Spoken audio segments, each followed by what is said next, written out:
Welcome बच्चों, स्वागत है आप लोग का फिर से। और आज हम लोग पढ़ने जा रहे हैं फिज़िक्स में बहुत ही इम्पॉर्टेंट कॉन्सेप्ट जिसका नाम है डायमेंशनल एनालिसिस। इससे पहली क्लास में हमने systems of units and measurements पढ़ा था। उस समय हमने यूनिट्स के बारे में सीखा था कि यूनिट्स वो एक्सप्रेशंस हैं जो क्वांटिटी को मेजर करने के लिए इस्तेमाल होते हैं। कुछ सिस्टम्स बनाए थे, उन्हीं सिस्टम्स को बनाने का जो बेस था हमारे पास वो फंडामेंटल क्वांटिटीज़ के बेसिस पर था, मास, लेंथ और टाइम। उसी की कंपोजिशन यूनिट में थोड़ा और हम डीप में जाते हैं तो एक कॉन्सेप्ट निकल कर आता है जिसे हम बोलते हैं डायमेंशनल एनालिसिस। तो यहाँ पर डायमेंशंस का बहुत बड़ा रोल है और बहुत इंपॉर्टेंट टॉपिक है। बोला जाता है फिज़िक्स को स्ट्रॉन्ग करने का पहला लेवल डायमेंशनल एनालिसिस का कॉन्सेप्ट ही है। जितना अच्छे से सीख लेंगे उतना फिज़िक्स स्ट्रॉन्ग बनेगी। तो शुरू करते हैं। चैप्टर 2 है हमारा, यूनिट्स एंड मेजरमेंट चल रहा है। डायमेंशनल एनालिसिस हमारी मेन हेडिंग होगी और इसमें सबसे पहला कॉन्सेप्ट आता है डायमेंशंस का। तो डायमेंशंस यहाँ पर क्या है, किस तरीके से है, बात कर लेते हैं। बेसिकली हमने ये देखा था कोई भी फिजिकल क्वांटिटी हो तो वो डिपेंडेंट फंडामेंटल के ऊपर हो रही है। उसमें भी तीन इंपॉर्टेंट हैं and they are mass, length and time. तो अगर हमारे पास मास, लेंथ और टाइम है तो कॉन्सेप्ट ये बनता है कि इन तीनों की मदद से हम मोस्ट ऑफ द क्वांटिटीज़ बना सकते हैं। हमारी वैसे टोटल 3+4 में आती हैं, but maximum quantities are made by these three by multiplying and dividing them, that we have already discussed in the case of derived quantities. तो मास, लेंथ और टाइम के लिए अगर हम स्पेसिफिक मास के लिए m, लेंथ के लिए l और टाइम के लिए t लिखना शुरू कर दें इन शॉर्ट उनको रिप्रेजेंट करने के लिए, तो MLT से कंपोजिशन क्या बनी है, कितना मास उसमें आया है, कितने नंबर बार या कितने टाइम्स आया है, कितनी लेंथ कितनी बार आई है और टाइम भी कितनी बार आया है, ये किसी भी फिजिकल क्वांटिटी की कंपोजिशन को बताता है और वही कहलाता है यहाँ पर डायमेंशंस। तो बोलते हैं डायमेंशंस की अगर एक सिंपल सी डेफिनेशन लिखें तो बोला जाता है दीज आर, डायमेंशंस का मतलब है these are the powers raised to fundamental quantities, powers raised to fundamental quantities। और fundamental quantities कौन है हमारे पास यहाँ पर, मास जिसके लिए हम m लिखेंगे, लेंथ जिसके लिए हम l लिखेंगे कैपिटल में, एंड टाइम जिसके लिए कैपिटल में t लिखा जाएगा। एक्सप्रेशन जो बनेगा, रिजल्टिंग एक्सप्रेशन, उसको हम नाम देंगे and resulting expression is called dimensional formula, या आप उसे डायमेंशनल इक्वेशन भी कह सकते हैं। तो बेसिकली वो कैसे बनेगी, क्या होती है, किस तरीके से बनती है, एक छोटा सा एग्जांपल देख लेते हैं जिससे हमें ये अच्छे से समझ में आ जाए। तो एग्जांपल के तौर पर अगर हम बिल्कुल बेसिक क्वांटिटी की बात करें तो डिराइव्ड क्वांटिटी में हमारे पास आता है एरिया। तो एरिया की अगर बात करेंगे तो area is length into breadth, जिसमें लेंथ के लिए हमें L लिखना है, ब्रेथ भी एक तरह की लेंथ ही है तो L, और ये L स्क्वायर बन जाएगा जिसको हम स्क्वायर ब्रैकेट में लिखते हैं। पूरा लिखें तो यहाँ पर ये M, L और T तीनों को मिलाकर लिखा जाता है। तो यहाँ M नहीं है इसलिए हम उसको 0 कह सकते हैं, T नहीं है उसको 0 कह सकते हैं, और पूरा फार्मूला फिर M0 L2 T0 की फॉर्म में आता है। कुछ बच्चे इसको स्क्वायर भी पढ़ लेते हैं, कोई बुराई नहीं है स्क्वायर पढ़ने में, बट एक्चुअली ये नंबर है, पावर बता रहा है, पावर्स रेज टू फंडामेंटल। तो जो डायमेंशंस हैं वो 0, 2 एंड 0 आ गई हैं for M, L and T। ऐसे याद रखना आसान होता है, एक्सपेंड तो हम कर ही लेंगे, जो नहीं अंडरस्टूड हिस्सी बात है कि वो 0 होगा। बाकी पूरा तरीके से लिखने का ये तरीका है, और जितना कन्फाइंड करके लिखना चाहेंगे तो ये मेथड है। एक और बढ़ाते हैं, वॉल्यूम, इसमें आप समझ ही रहे होंगे 3 है, length into breadth into height. तो इसके लिए हमें L into L into L, L3 लिखना होगा। ऑब्वियसली M0 L3 T0 बन जाएगा आगे, अभी फ़िलहाल ज़रूरत नहीं है लिखने की।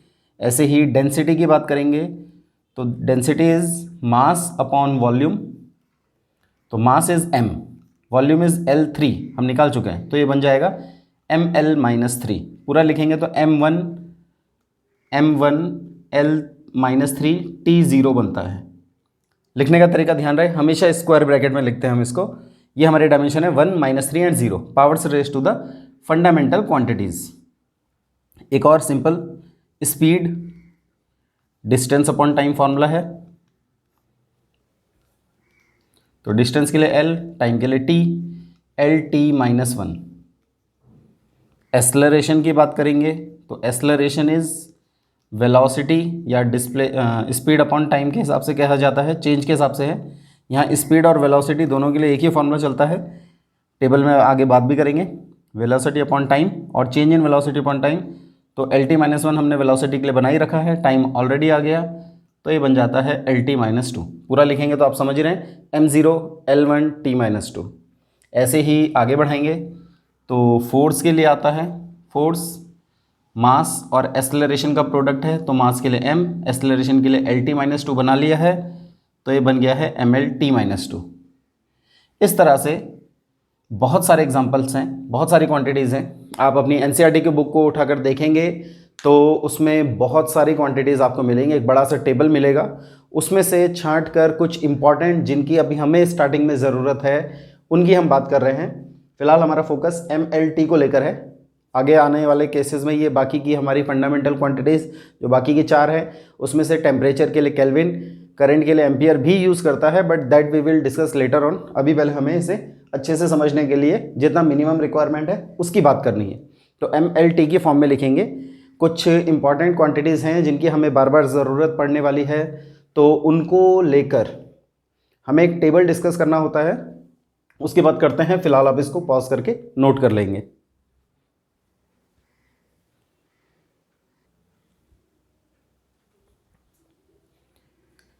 तो बात करने जा रहे हैं, बहुत ही इम्पॉर्टेंट टेबल है, इसको समझना, सीखना, याद रखना बहुत ज़रूरी है। तो आप अपने सबसे पहले तो मेंटल लेवल को एकदम फ्रेश कर लीजिए एकदम, और उसके बाद ही इसको अच्छे से सीख पाएंगे। सीखने के बाद ये एकदम से याद भी नहीं होता है, इसे बार बार लिखना होता है, क्वेश्चंस की प्रैक्टिस करने के लिए इसकी ज़रूरत पड़ती है। तो जितना बार बार आप लिखेंगे, बार बार टेबल बनाएंगे, प्रैक्टिस करेंगे, याद करेंगे, तभी जाकर ये दिमाग में बैठेगा। तो फिलहाल समझते हैं पहले इसको, ये है क्या। जैसे कि अभी हम एग्जाम्पल में बात कर ही चुके हैं, हम इस टेबल में, बहुत इंपॉर्टेंट टेबल है, इसमें हम पढ़ने जा रहे हैं सीरियल नंबर ऑफ फॉर्मूला आएगा, ये कुछ क्वांटिटीज़ आएंगी, फिजिकल क्वांटिटीज़, बेसिकली ये फिजिकल क्वांटिटी है हमारी,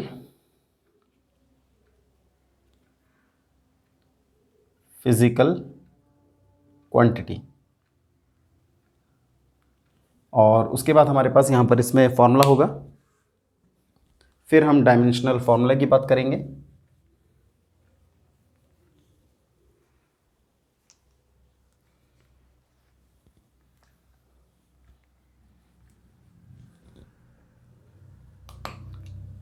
फिजिकल क्वांटिटी, उसके बाद formula, then dimensional formula,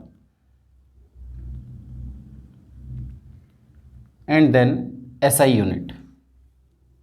SI unit भी देगा ये टेबल हमें, इसीलिए टेबल बहुत इंपॉर्टेंट है। क्वांटिटी बताएगा, उसके फॉर्मूले के बारे में बताएगा, उसके फिर डायमेंशनल फॉर्मूले के बारे में, और फिर हमें यूनिट भी बताएगा। तो ये आगे के 3 कॉलम बहुत इंपॉर्टेंट माने जाते हैं। एरिया की बात करें तो formula is length into breadth, capital A से डिनोट कर लेते हैं।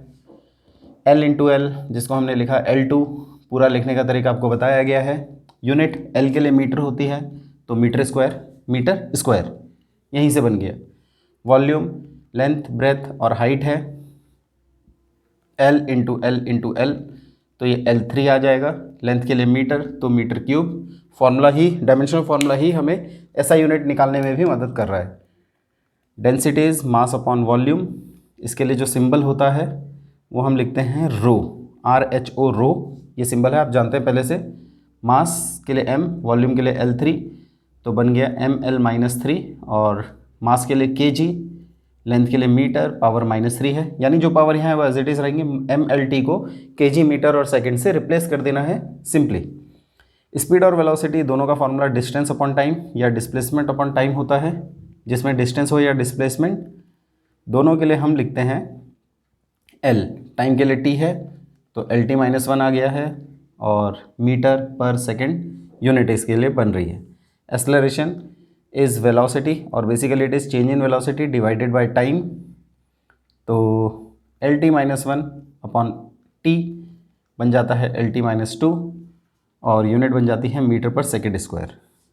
एक्सेलरेशन ड्यू टू ग्रेविटी, ये नाम के लिए अलग एक्सेलरेशन है, बट है ये एक्सेलरेशन ही, तो क्योंकि एक्सेलरेशन ही है तो LT-2 हम डायरेक्टली यूज़ कर लेते हैं, मीटर पर सेकेंड स्क्वायर यूनिट इसके लिए भी बनती है।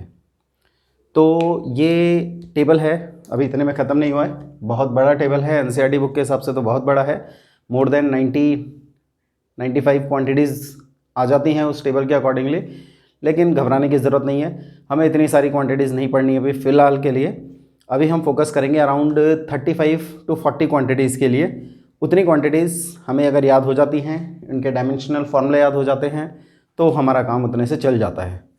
अब अगर आपके दिमाग में बात आ रही है कि 35 is still a very large number, तो ये बात मैं पहले ही बता चुका हूँ कि 10th और 11th में जो डिफरेंस है वो यहीं से शुरू हो जाता है कि छोटी चीज़ें पढ़ने का टाइम अब जा चुका है, अब आपको बड़ी चीज़ें देखनी है, सीखनी है, फेस करनी है और उनसे भी आगे निकलना है। ठीक है, तो ये टेबल है, इसे आप नोट करें और फिर हम इसको आगे बढ़ाते हैं। बड़ा सा एक टेबल है, बनाएंगे, समझेंगे, लिखेंगे और करेंगे इसको। तो फिलहाल इसे नोट कर लेंगे, बढ़ाएंगे इसको आगे। तो बात करते हैं हमारे डायमेंशनल एनालिसिस और उसके टेबल का, बहुत इंपॉर्टेंट टेबल, जैसा कि आप देख ही चुके हैं। एरिया लेंथ इनटू ब्रेथ, बहुत इंपॉर्टेंट टेबल इसलिए क्योंकि ये हमें फिजिकल क्वांटिटी के फॉर्मूले के बारे में बताता है, उसके डायमेंशनल फॉर्मूले के बारे में बताता है और फिर आखिरी में ऐसा यूनिट की इन्फॉर्मेशन भी देता है। तो area L into B L into L जैसा होता है, ये आप देख ही चुके हैं। वॉल्यूम, डेंसिटी, स्पीड और वेलोसिटी को भी आपने देख लिया है। इसको और आगे बढ़ाते हैं तो नेक्स्ट हमारे पास आता है, next is linear momentum. P से डिनोट करते हैं स्मॉल p, फॉर्मूला है मास इनटू वेलोसिटी। तो मास के लिए डायमेंशनल फॉर्मूला है हमारे पास m, वेलोसिटी के लिए LT-1 तो MLT-1 हो गया। kg मीटर पर सेकेंड, kg मास, L मीटर और टाइम पर सेकेंड में आ रहा है, यूनिट हमने डायरेक्ट लिख दी है। फिर नेक्स्ट आ रहा है एक्सेलरेशन और एक्सेलरेशन ड्यू टू ग्रेविटी, एक ही कॉन्सेप्ट है। वेलोसिटी अपॉन टाइम इसका फॉर्मूला है LT-1, वेलोसिटी के लिए डायमेंशनल फॉर्मूला ऑन में t तो बनता है LT-2 और यूनिट इसी फॉर्मूले से मीटर पर second square. Next is force, again very important. Mass into acceleration simple formula आप जानते हैं, मास के लिए डायमेंशनल फॉर्मूला m, एक्सेलरेशन के लिए LT-2 तो कंबाइन करके MLT-2 बन गया। यूनिट kg मीटर पर सेकेंड स्क्वायर है, बट इतनी बड़ी यूनिट लिखने से बचने के लिए हम इसको न्यूटन कैपिटल N से डिनोट करते हैं। नेक्स्ट आता है इम्पल्स, एक ऐसा कॉन्सेप्ट है जो बताता है फोर्स और टाइम के प्रोडक्ट को।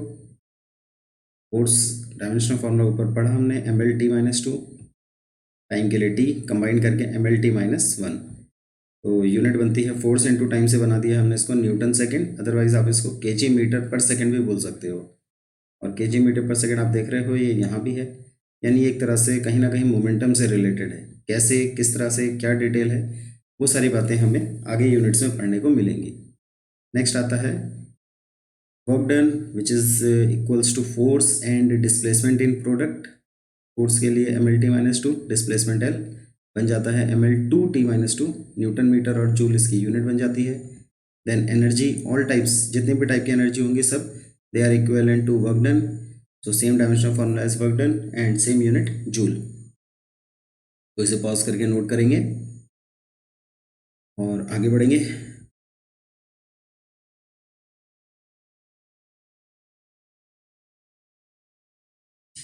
तो नेक्स्ट आता है हमारे पास यूनिवर्सल ग्रेविटेशनल कांस्टेंट, थोड़ा टेक्निकल है, ध्यान रखेंगे।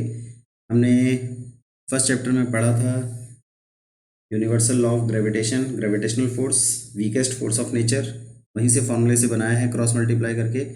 F इज इक्वल टू होता था G into M1 M2/r², cross multiply किया तो FR² अपॉन M1 M2 इसका फॉर्मूला बन जाता है, फोर्स का डायमेंशनल फॉर्मूला। फिर R² के लिए L2, नीचे M इंटू M, M से M कैंसिल किया, मैथमेटिकल एन्जॉयमेंट, और ये सॉल्व होकर बनता है M-1 L3T-2। आपको जरूर याद रखना है इसको, यूनिट बन जाती है न्यूटन मीटर स्क्वायर पर kg स्क्वायर। नेक्स्ट आता है मोमेंट ऑफ फोर्स, जिसका फॉर्मूला है force into perpendicular distance, force के लिए डायमेंशन, डिस्टेंस के लिए L, कंबाइन करके ML2T-2। और आप देख रहे होंगे ये वर्क डन से मैच कर रहा है, मतलब कहने के लिए हमारे पास क्वांटिटीज 12 अभी तक पढ़ ली हैं, बट डायमेंशन के नंबर 8 या 9 ही हमें मिली हैं। तो कुछ कॉमन भी हैं जिसको आप ज़रूर याद रखें कि क्या डायमेंशनल फार्मूला इस पर्टिकुलर क्वांटिटी और ग्रुप ऑफ क्वांटिटीज़ के लिए एप्लीकेबल होगा, आपके लिए याद रखना आसान होगा उससे। नेक्स्ट आता है पावर, फॉर्मूला है work done upon time. Rate of work done बोलते हैं वर्क के लिए डायमेंशन, टाइम के लिए रख कर सॉल्व किया। जूल पर सेकेंड और वॉट इसकी यूनिट है। Pressure force upon area, ml/t-2 force के लिए, एरिया के लिए L2 तो बना ml-1t-2 Newton per metre square फॉर्मूले से बनाया है। इसका दूसरा नाम है पास्कल, PA से डिनोट करते हैं। नेक्स्ट आता है surface tension. Surface tension force upon length है। अभी फिलहाल ये फॉर्मूले सब डायरेक्ट चल रहे हैं, आप इनके लिए परेशान नहीं हो। फोर्स अपॉन लेंथ, फोर्स के लिए ml-2 अपॉन L, तो L से L कैंसिल हो जाने के बाद mt-2 बन रहा है। न्यूटन पर मीटर स्क्वायर इसका यूनिट आया है। इसे भी पॉज करके नोट करेंगे।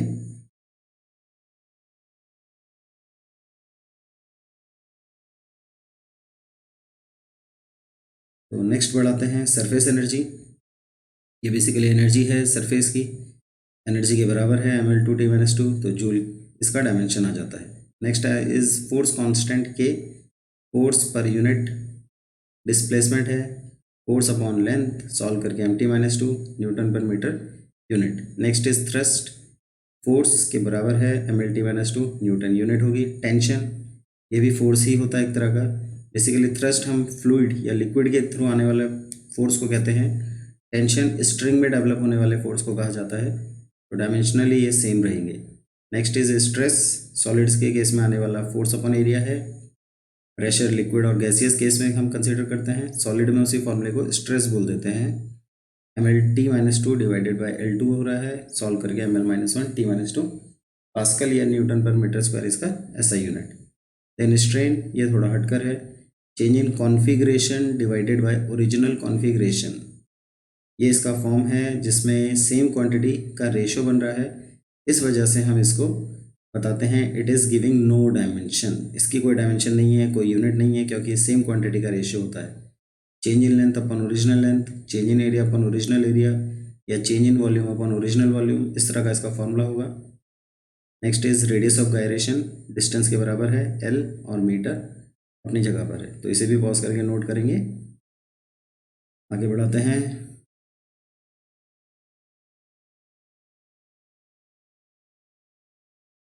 Next is moment of inertia, mass into perpendicular distance square बनता है m इंटू L2 तो ml2 बन गया, kg मीटर स्क्वायर इसका SI unit. Next is angle और angular displacement, angle equals to arc upon radius, आप formula जानते हैं। तो आर्क एक तरह की डिस्टेंस है, रेडियस भी डिस्टेंस है, so dimension is 0 but this time unit is there, radian RAD से डिनोट करते हैं हम। Next is angular velocity, angular displacement upon time taken है। एंगुलर डिस्प्लेसमेंट के लिए कोई यूनिट डायमेंशन नहीं है तो 1 लिख दिया है, अपॉन में t तो t-1 बनता है रेडियन पर सेकेंड, और सेकेंड इनवर्स इसका डायमेंशनल, इसका SI यूनिट होगा। नेक्स्ट इज एंगुलर एक्सेलरेशन, ये angular velocity upon time taken formula है। एंगुलर वेलोसिटी ऊपर से रखा t-1, नीचे t मिलकर हो गया t-2 और यूनिट हो गई रेडियन पर सेकेंड स्क्वायर और सिंपली पर second square. Next is angular momentum, इसे हम डिनोट करते हैं कैपिटल L से। फॉर्मूला है एंगुलर मोमेंटम के लिए I इंटू ओमेगा, आई जिसमें मोमेंट ऑफ इनर्शिया है और ओमेगा यहाँ पर एंगुलर वेलोसिटी। I का डायमेंशनल फॉर्मूला ml2, ओमेगा के लिए t-1 तो बन गया ml2t-1। इसी से यूनिट बना दी है kg मीटर स्क्वायर पर सेकेंड। नेक्स्ट इज टॉर्क, इसका फॉर्मूला I इंटू एल्फा है, मोमेंट ऑफ इनर्शिया और ये एंगुलर एक्सेलरेशन का फॉर्मूला प्रोडक्ट में, मोमेंट ऑफ इनर्शिया के लिए ml2, अल्फा के लिए t-2 तो सॉल्व होकर ml2t-2 एंड अकॉर्डिंगली यूनिट। इसे भी पॉज करके नोट करेंगे।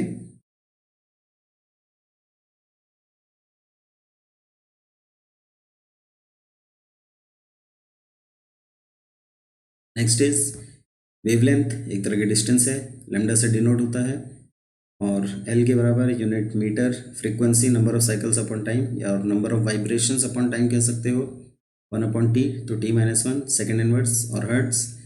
वेलोसिटी ग्रेडियंट, ये ग्रेडियंट को जरूर समझेंगे। ग्रेडियंट का मतलब किसी भी क्वांटिटी को डिस्टेंस से डिवाइड करने से होता है, तो यहाँ अगर वेलोसिटी ग्रेडियंट लिखा है तो इसको बोलते हैं वेलोसिटी अपॉन डिस्टेंस।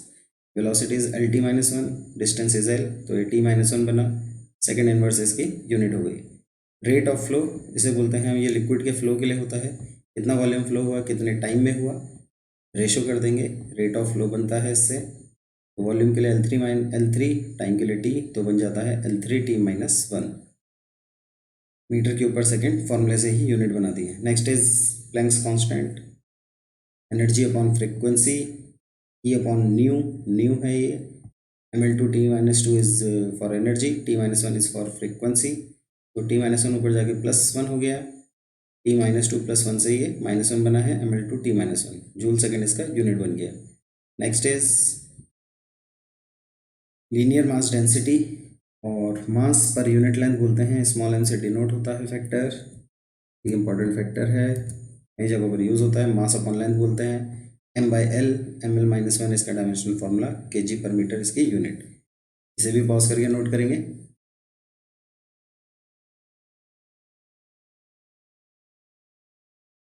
और नेक्स्ट आ रहा है कोएफिशिएंट ऑफ विस्कोसिटी, इसके लिए हमारे पास सिंबल होता है ईटा। अगर हम सिंबल पर जाते हैं तो सिंबल हमारे पास कुछ इस तरह से आएगा।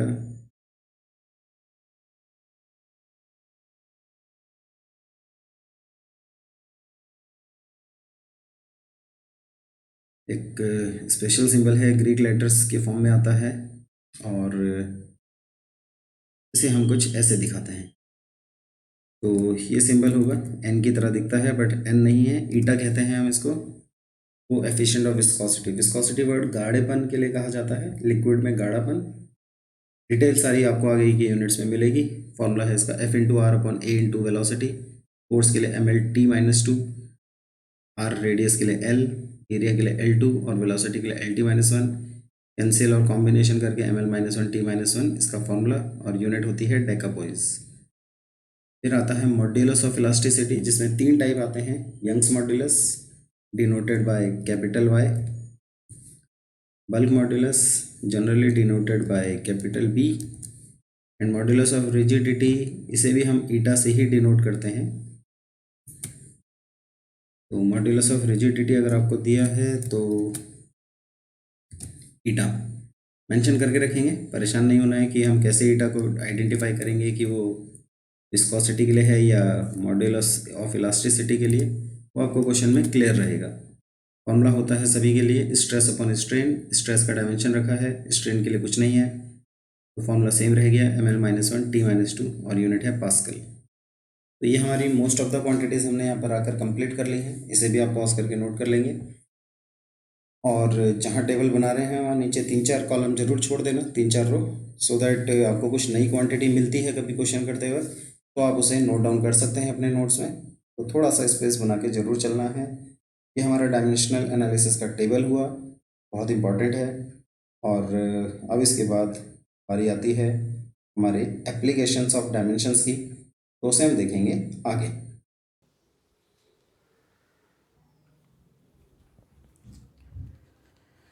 तो टेबल ये हमने कंप्लीट किया, डायमेंशनल एनालिसिस का टेबल। सारी क्वांटिटीज़ एक बार में याद नहीं होगी, आप 10-10 के स्लॉट में ज़रूर याद रखें। स्टार्टिंग की क्वांटिटीज़ हैं और जैसा कि आप देख ही चुके हैं सब इंटरलिंक्ड है, पहली वाली क्वांटिटी से ही दूसरे के लिए बनेगा, उसी से तीसरे के लिए, एंड सो ऑन, ये प्रोसेस चलता रहेगा। और एक और ख़ास बात, यहाँ हमने जितनी भी क्वांटिटीज़ पढ़ी हैं ये सारी क्वांटिटीज़, इसमें जब आगे कुछ तो ऐसी हैं जो आपके लिए कॉमन है, आपने पहले नाम सुना है, बट कई ऐसी हैं जो आपने इससे पहले आज तक नहीं सुनी, तो घबराने की ज़रूरत नहीं है। ये सारी क्वांटिटीज़ एक एक करके जब हम सेकेंड यूनिट में स्टार्ट करेंगे हमारा मेन सिलेबस, तो वहाँ से ये क्वांटिटीज़ आने लगेंगी। पहली यूनिट हमें तैयार करती है, फर्स्ट चैप्टर सेकेंड चैप्टर दोनों मिलकर हमें तैयार करते हैं फिज़िक्स पढ़ने के लिए, और डेली लाइफ के नेचर के फिनोमिना और नेचुरल लॉज को समझने के लिए सेकेंड यूनिट से हमारा सिलेबस स्टार्ट होगा, थर्ड चैप्टर से। तो उसके लिए वहाँ पर वो सारी क्वांटिटीज़ एक एक करके हमारी यूनिट वाइज और चैप्टर वाइज आती रहेंगी, लेकिन डायमेंशंस के फॉर्म में उनकी ज़रूरत थी, तो यहाँ हमने देखा। अब डायमेंशंस के बेसिस पर हमारे पास फिजिकल क्वांटिटीज़ के कुछ कैटेगरी हैं। पहली कैटेगरी या कैटेगराइजेशन जो बनता है वो कांस्टेंट वैल्यू और नॉन कांस्टेंट वैल्यू के हिसाब से बनता है। कांस्टेंट वो कहलाते हैं जिनकी वैल्यू फिक्स होती है, उसमें कभी चेंज नहीं आता। वेरिएबल्स जो फिक्स नहीं है, चेंज होते रहते हैं। फिर उसमें भी डायमेंशंस होंगी या नहीं होंगी, उसके हिसाब से दोनों में कैटेगरी जब हम डालते हैं तो कांस्टेंट में कुछ ऐसे हैं जिनके पास डायमेंशन भी है बट कुछ के पास डायमेंशन नहीं है। वेरिएबल्स में भी ऐसा है, कुछ के पास डायमेंशंस है और कुछ के पास नहीं है। तो टोटल 4 कैटेगरी बनती है, जिसमें नंबर 1 है डायमेंशनल कांस्टेंट, डायमेंशनल बोला है तो मतलब डायमेंशन होगा, कांस्टेंट यानी कि कांस्टेंट वैल्यू होगी, तो बोलते हैं they have dimensions as well as constant values. Example में जैसे कि capital G universal gravitational constant table में देख चुके हैं, एक आता है प्लैंक्स कांस्टेंट H, एक आता है रेडबर्ग्स कांस्टेंट R। ऐसे बहुत सारे कांस्टेंट्स हैं जिनकी डायमेंशन होती है और उनकी वैल्यू भी फिक्स होती है। दूसरा आता है डायमेंशन लेस कांस्टेंट्स, ये वो हैं जिनके पास डायमेंशन तो नहीं है बट इनकी वैल्यूज़ कांस्टेंट होती हैं। ये हमारे प्योर नंबर होते हैं जैसे कि 1, 2, 3 एंड सो ऑन, जैसे कि पाई, बट इनकी कोई डायमेंशंस नहीं है। नेक्स्ट आता है डायमेंशनल वेरिएबल। डायमेंशनल बोला है तो मतलब डायमेंशन होगी बट वेरिएबल वैल्यू होगी, और इसमें हमारी मैक्सिमम क्वांटिटीज़ आती हैं जैसे कि स्पीड, डायमेंशन होती है, कोई भी वैल्यू हो सकती है, velocity, acceleration, force, energy, work, ये हमारी मैक्सिमम क्वांटिटीज़ इसी कैटेगरी में बनती हैं। और लास्ट है dimension less variables. Dimension less यानी कि डायमेंशंस नहीं है, वेरिएबल यानी कि कांस्टेंट वैल्यू भी नहीं होगी। एग्जांपल में हम देखेंगे तो हमारे पास आता है जैसे कि trigonometric ratio, sine, cos, tan, theta, इनकी वैल्यूज़ होती हैं, वैल्यूज़ चेंज होती हैं ऑब्वियसली, तो वैल्यूज़ चेंज होने के साथ साथ इनमें कोई डायमेंशंस नहीं हैं। ट्रिग्नोमेट्रिक रेशियो हमारा आ गया, इसमें स्ट्रेन टेबल में देखा था हमने, डायमेंशन नहीं है, वैल्यू बदल सकता है, लेकिन एंगल बहुत सारी वैल्यूज़ होती हैं बट डायमेंशन नहीं है। तो ये कुछ क्वांटिटीज़ हमारी ऐसी हैं जो डायमेंशन लेस वेरिएबल्स में बनती हैं। तो थोड़ा सा इसको भी एक बार नोट कर लेंगे और इसके बाद हम शुरू करेंगे हमारा एप्लीकेशंस ऑफ डायमेंशनल एनालिसिस। इतना बड़ा टेबल हमने क्यों पढ़ा, क्या रीज़न है उसके पीछे, क्या उसका यूज़ है, वो हम अब देखने जा रहे हैं, लेकिन उससे पहले आपको ये डायमेंशंस याद होनी चाहिए। तो एप्लीकेशंस हम शुरू करेंगे, उससे पहले कम से कम 10 डायमेंशन आप ज़रूर याद करके चलें। ये याद हो गई तभी क्वेश्चन समझ में आएगा, अदरवाइज़ आप समझते हैं 10 से 11th में डिफरेंस आता है, आपको कोप अप करने में फिर परेशानी होने लगती है। तो जो जो इंस्ट्रक्शन दी जा रही हैं यहाँ पर सब कुछ आपको फॉलो करनी है, तभी जाकर आप चीज़ों को सीख पाएंगे। फिलहाल नोट करेंगे तभी आगे बढ़ेंगे हम इसमें।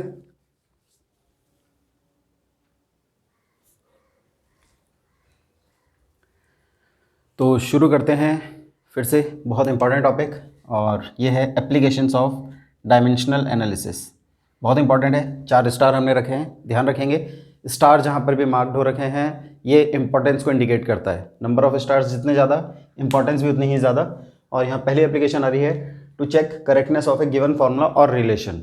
डायमेंशनल एनालिसिस हमें हेल्प करता है किसी भी फॉर्मूले को चेक करने के लिए कि हम ये बता सकें कि वो फार्मूला करेक्ट है या रॉन्ग है। तो ये पता लगाने के लिए, जैसे फॉर एग्जांपल एक फार्मूला दे दिया आपको एनर्जी का, काइनेटिक एनर्जी का, इट इज़ ½ mv², तो इसको बोला गया चेक करना है। अब लगता है कि जी ये तो हमें पहले से ही पता है, तो इसमें चेक करने वाली बात क्या है, ये तो सही है। तो ये सही इसलिए क्योंकि ये फार्मूला आपने पढ़ रखा है पहले, आपको पहले से मालूम है। लेकिन हो सकता है आपने फार्मूला ना पढ़ा हो, इमेजिन कर लो कि ये आपने फार्मूला पढ़ा ही नहीं आज तक। तो अगर नहीं पढ़ा है और किसी ने आपको या मैंने ही आपको ये लिख के दे दिया कि ये ½ mv³ होता है और मैंने कह दिया ये फार्मूला करेक्ट है, तो आपको मानना पड़ेगा ऑब्वियसली। लेकिन ऐसा सिर्फ 10th क्लास तक की बात में होता था। अब से आप डायमेंशन से चेक करके पता लगा सकते हैं कि आपको जो चीज़ें बताई जा रही हैं या आपके सामने जो चीज़ें हैं वो करेक्ट हैं भी या नहीं। तो डायमेंशन की मदद से हम इसे चेक कर सकते हैं। आप अभी फ़िलहाल तो समझ रहे होंगे ½ mv³ कर दिया है तो ये फार्मूला गलत हो गया है, लेकिन डायमेंशन हमें कैसे बताता है कि ये गलत है या कैसे बताता है सही है, वो हम यहाँ सीखेंगे। किसी भी फार्मूले को चेक किया जा सकता है और यहाँ आपको फार्मूला कोई नॉन फार्मूला नहीं मिलेगा। ज़्यादातर केसेस में ऐसे फार्मूले मिलेंगे जो आपने अभी तक पढ़े ही नहीं हैं, लेकिन डायमेंशन से आप उनको चेक कर सकते हैं। तो उसके लिए हमारे पास एक प्रिंसिपल आता है which is known as principle of homogeneity, and according to this law states that, हर रूल को हम इसी तरीके से फिजिक्स में लिखते हैं। Principle states that for a correct relation, for a correct formula, the dimension of left hand side expression and dimension of right hand side expression must be equal. यानी कि डायमेंशन के कॉन्सेप्ट से अगर RHS और LHS expression के dimension same है तो हम बोलेंगे वो फार्मूला करेक्ट है dimensionally. Using method of dimensions आपसे बोला जाएगा चेक करो इस फार्मूले को, तो आपको चेक कैसे करना है वो अभी हम मेथड देखेंगे। तो क्वेश्चन आगे हमारे पास, check the correctness of following relations using method of dimensions. Dimensions के मेथड से हमें इसे चेक करना है। तो सॉल्यूशन स्टार्ट करते हैं। स्टेप वाइज सॉल्यूशन है, आप इसी तरीके से फॉलो करेंगे इसको, और पेपर में भी इसी तरह से लिखना होता है। तो रूल के अकॉर्डिंगली हमें मालूम है डायमेंशन दोनों तरफ बराबर होनी चाहिए, तो दोनों को हम अलग अलग कैलकुलेट कर लेंगे। यहाँ पर सबसे पहले करेंगे dimension of left hand side, और लेफ्ट हैंड साइड में आप देख रहे होंगे यहाँ पर एनर्जी है, तो डायमेंशन ऑफ ई एनर्जी। अब ये एनर्जी की डायमेंशन कितनी होती है ये आपको टेबल बताएगा, यानी कि आपको याद रखना है। फिलहाल नहीं है तो थोड़ा सा 10-15 लिख के सामने रख लो या टेबल सामने रख लो। Dimension of energy is mL2T-2। ये हमारा डायमेंशन का फॉर्मूला है एनर्जी के लिए, टेबल में लिखा हुआ है। ये हमारी फर्स्ट इक्वेशन हो गई।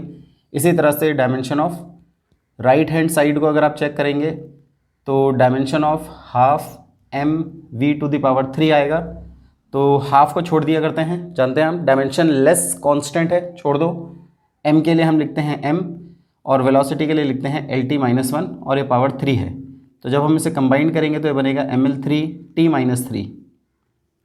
ये हो गया है सेकेंड इक्वेशन, और क्लियर हो रहा है कि फर्स्ट और सेकेंड ने हमें बताया है that dimension of LHS and dimension of RHS, they are quite different, means they are not equal, hence relation is incorrect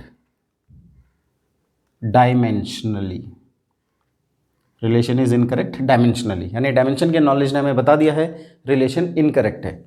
हाँ, अगर आपने ये पहले से नहीं पढ़ा होता तो आपको लगता है सही है, लेकिन डायमेंशन आपकी हेल्प कर जाएगा कि ये रिलेशन करेक्ट है या रॉन्ग है। तो ये आ गया है आपका इनकरेक्ट के लिए मेथड। तो फिलहाल इसको पॉज करके नोट कर लेंगे, और अगर इसे नोट कर लिया है तो इसी क्वेश्चन में मैं थोड़ा सा चेंज कर देता हूँ। क्वेश्चन नंबर 2 बना देते हैं इसको। क्वेश्चन नंबर 2, अब मानते हैं कि ये करेक्ट कैसे दिया जाएगा। सपोज हाफ mv² दिया है, और अभी भी हम ये मानकर चलते हैं आपने फॉर्मूला आज से पहले कभी नहीं पढ़ा, तो डायमेंशन हमें कैसे हेल्प करेगा। डायमेंशन ऑफ LHS ये तो एज इट इज़ करना है, इसमें एनर्जी में कोई चेंज नहीं है। हाँ, डायमेंशन ऑफ RHS में यहाँ पावर 3 की जगह पावर 2 हो जाएगा, तो यहाँ भी पावर 2 होगा, और जब आप डिस्ट्रीब्यूट करेंगे इसको तो ये mL2T-2 आ जाएगा। और अब आप देख रहे हैं कि now the two equations are giving equal relationship, तो इसका मतलब रिलेशन इज़ करेक्ट डायमेंशनली। इस तरह से हमारा मेथड ये चेक हो जाता है। ठीक है, फर्स्ट और सेकंड क्वेश्चन कर लिया, 2-3 क्वेश्चन और ट्राई करते हैं इसके, और फिर आपको आगे लेकर चलेंगे। फिलहाल इसको नोट कर लेंगे पॉज करके।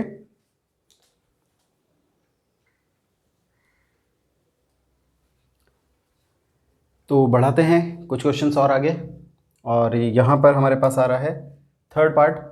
अच्छा, यहाँ पर फॉर्मूले में जब भी कुछ नया टर्म, कोई नई क्वांटिटीज़ का रिप्रेजेंटेशन दिया जाता है, तो मोस्ट ऑफ द केसेस में उसको बता के चलते हैं कि उस क्वांटिटी का, उस सिंबल का मतलब क्या है, ताकि आप उसका डायमेंशनल एनालिसिस डायरेक्टली करके आप उसका डायमेंशन पुट कर सके।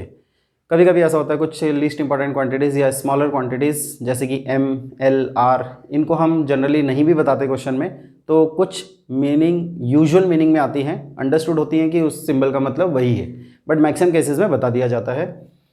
तो यहाँ पर सॉल्यूशन करेंगे अगर, तो देखते हैं F is equals to rho a v square. F is force, rho is density, a area and v velocity. तो मेथड है डायमेंशन ऑफ LHS यानी कि डायमेंशन ऑफ F, और F के लिए आप जानते हैं mL2। ये टेबल में मिलेगा हमें, आपको याद रखना है, याद करेंगे तभी रख पाएंगे। इसी तरह से dimension of RHS, dimension of RHS में dimension of rho a v square बनता है। Rho is density which is mL-3, area is L2 and velocity is LT-1 square. तो जब हम इसको सॉल्व करेंगे तो m मिलेगा, यहाँ से L2 और L2 L4 हो गया, L4 और L-3 L बन जाता है, और T-1 का स्क्वायर -2। तो आप समझ ही रहे होंगे फर्स्ट और सेकंड बराबर बोल रहा है। तो dimension of first and second equation implies this, dimension of LHS is equals to dimension of RHS, hence relation is correct dimensionally. Dimension से हमने पता लगाया रिलेशन इज करेक्ट। ठीक है, ऐसे ही दूसरा बढ़ेंगे आगे। ये सिंबल न्यू फ्रीक्वेंसी का सिंबल है, जानते हैं आप, 1/2π/g/L। g is acceleration due to gravity, L is length. तो इसके सॉल्यूशन में डायमेंशन ऑफ LHS यानी कि डायमेंशन ऑफ फ्रीक्वेंसी ये आप जानते हैं t-1 होता है, टेबल में हम कर चुके हैं इस बात को।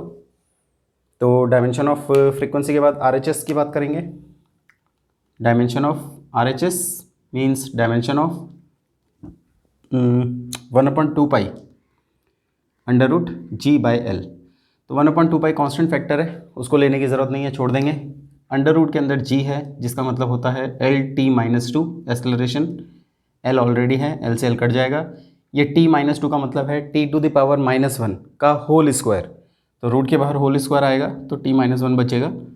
और इस सेकेंड इक्वेशन से आप कंपेयर करेंगे तो फर्स्ट और second implies that dimension of LHS is equals to dimension of RHS, hence relation is again correct dimensionally। ये आखिरी में ज़रूर लिख देना होता है क्योंकि हम डायमेंशन के बेसिस पर ही इसको बता रहे हैं। एक्चुअली इसमें भी कुछ लिमिटेशंस हैं, बट अभी उनकी फ़िलहाल बात नहीं, वो आगे जाके हम देखेंगे। नेक्स्ट आ रहा है, फिफ्थ है velocity v is equal to √2gm/r, जिसमें g का मतलब है universal gravitational constant, m is mass, r is radius. Actually these are mass and radius of earth. So solution, dimension of LHS which is velocity. So velocity is Lt-1, okay. So this is equation number 1। और उसके बाद dimension of RHS पर आएंगे।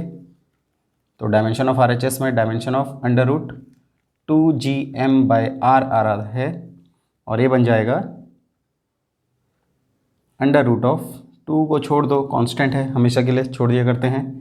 जो g है, g के लिए dimensional formula ये आपको याद होना चाहिए, m-1 L3 t-2, मास के लिए m और रेडियस के लिए l। तो एक m से एक m काट देते हैं पहले, -1, l से एक l कट जाएगा तो L2 और t-2 रूट के अंदर बचेगा। मतलब अगर L2 और t-2 है तो इसको सॉल्व कर लो, Lt-1 और इक्वेशन नंबर 2। फर्स्ट और सेकंड को कंपेयर कर लो तो dimension of LHS is equals to dimension of RHS, hence relation is correct dimensionally. ठीक है, तो उम्मीद है आप लोगों ने इनको समझ लिया है। फिलहाल पॉज करके नोट कर लेंगे।